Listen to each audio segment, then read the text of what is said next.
Written in the 2nd or 3rd century AD during the Roman persecutions of the early Church, the Epistle to Diognetus is a concise but beautiful apologia for the Christian faith.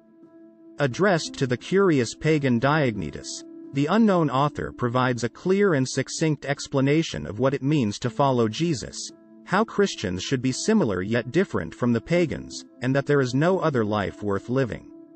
How much of today's Christianity can you see in his following description? Christians are indistinguishable from other men either by nationality, language or customs. They do not inhabit separate cities of their own, or speak a strange dialect, or follow some outlandish way of life. Their teaching is not based upon reveries inspired by the curiosity of men. Unlike some other people, they champion no purely human doctrine. With regard to dress, food and manner of life in general, they follow the customs of whatever city they happen to be living in, whether it is Greek or foreign. And yet there is something extraordinary about their lives. They live in their own countries as though they were only passing through.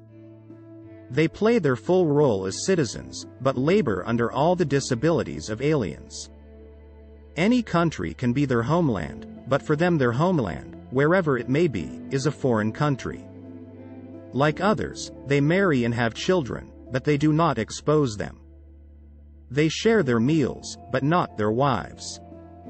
They live in the flesh, but they are not governed by the desires of the flesh. They pass their days upon earth, but they are citizens of heaven.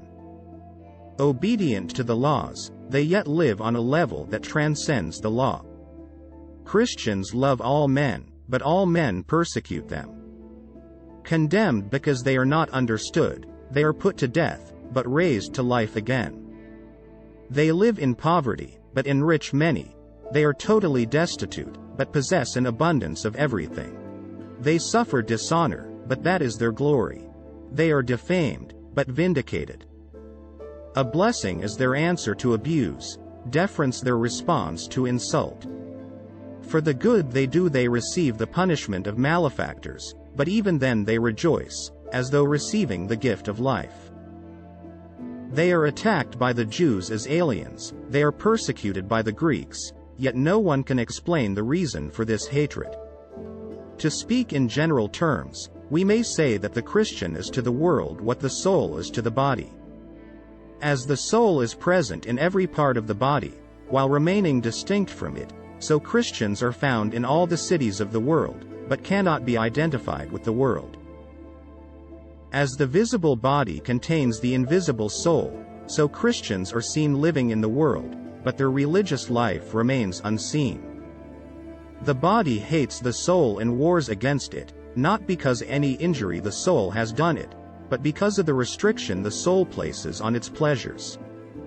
Similarly, the world hates the Christians, not because they have done it any wrong, but because they are opposed to its enjoyments. Christians love those who hate them just as the soul loves the body and all its members despite the body's hatred. It is by the soul, enclosed within the body, that the body is held together, and similarly, it is by the Christians, detained in the world as in a prison, that the world is held together. The soul, though immortal, has a mortal dwelling place, and Christians also live for a time amidst perishable things, while awaiting the freedom from change and decay that will be theirs in heaven. As the soul benefits from the deprivation of food and drink, so Christians flourish under persecution. Such is the Christian's lofty and divinely appointed function, from which he is not permitted to excuse himself.